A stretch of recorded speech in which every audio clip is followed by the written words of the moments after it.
এই মুহূৰ্তৰ ডাঙৰ খবৰ ভাইটি আৰু সুনীল এই দুই পাখণ্ডক এবাৰ ভালদৰে চাওক সুনীল আৰু ভাইটি এই দুই পাখণ্ডই ৰাষ্ট্ৰীয় পৰ্যায়ৰ এগৰাকী খেলুৱৈৰ সৈতে এগৰাকী কিশোৰীৰ সৈতে অতি ভয়ংকৰ কাণ্ড সংঘটিত কৰিছে অৰ্ধচেতন অৱস্থাত কিশোৰীগৰাকীক বৰ্তমান উদ্ধাৰ কৰিব পৰা গৈছে আমি পুনৰ কৈছো আমাৰ ৰাজ্যত পুনৰ আন এক ভয়ংকৰ ঘটনা সংঘটিত হৈছে আমাৰ ৰাজ্যত এইবাৰ সুনীল আৰু ভাইটি নামৰ দুই পাখণ্ডই এগৰাকী ৰাষ্ট্ৰীয় পৰ্যায়ৰ খেলুৱৈৰ সৈতে অতি ভয়ংকৰ কাণ্ড সংঘটিত কৰিছে বৰ্তমান কিশোৰীগৰাকীক চিকিৎসালয়ত ভৰ্তি কৰাবলগীয়া হৈছে এগৰাকী নাবালিকাৰ ওপৰত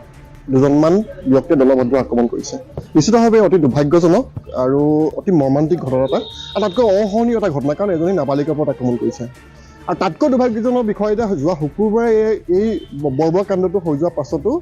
আৰক্ষীয়ে আজি এতিয়ালৈকে সেই দোষী ব্যক্তিকেইজনক আটক কৰিব পৰা নাই সুধা পোছা কৰাত একদম স্পষ্ট ৰূপত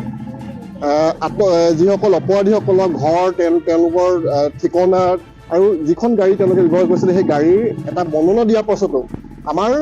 স্মাৰ্ট অসম আৰক্ষীয়ে এতিয়ালৈকে কৰায়ত্ব কৰিব নোৱাৰাটো অতিকে দুৰ্ভাগ্যজনক বিষয় আমি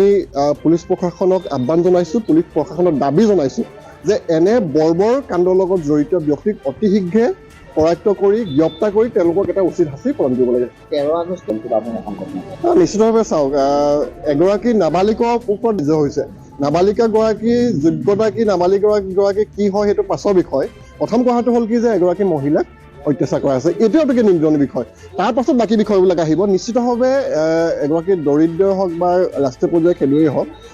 যিকোনো মহিলাৰ ওপৰত আক্ৰমণকাৰী এনেকুৱা ধৰণৰ বৰ্বৰ কাণ্ড কৰিলে অকল ব্যক্তি বিশেষ নহয় গোটেই জাতীয় দল সংগঠনৰ পৰা আদি কৰি সকলো ৰাজপথত ওলাই আহিব লাগে কিন্তু এই আপোনালোকৰ যোগেদি এটা কথা আমি কিন্তু ক'ব বিচাৰিম যে আমাৰ যিটো সমাজ ব্যৱস্থা আৰু আমাৰ বৰ্তমানৰ চৰকাৰখনে যিটো ভাৰতীয় সভ্যতাৰ কথা কৈ থাকে সমাজ জীৱনৰ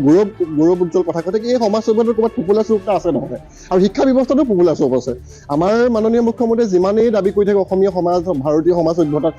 সমাজ সভ্যতাৰ মাজতে লুকাই আছে এই ধৰণৰ দুৰ্বৃত্তবিলাক গতিকে মানসিকতাটো সলনি কৰিবলৈ কাৰণে সমাজ ব্যৱস্থাটো উত্তৰণৰ কাৰণে এই ধৰণৰ পুৰুষতান্ত্ৰিক মানসিকতাৰ পৰা আঁতৰাবলৈ হ'লে শিক্ষা ব্যৱস্থাৰ ক্ষেত্ৰতো কিছু গুৰুত্ব আৰোপ কৰিবলৈ আমি আহ্বান জনাইছোঁ news desk report Assam digital news.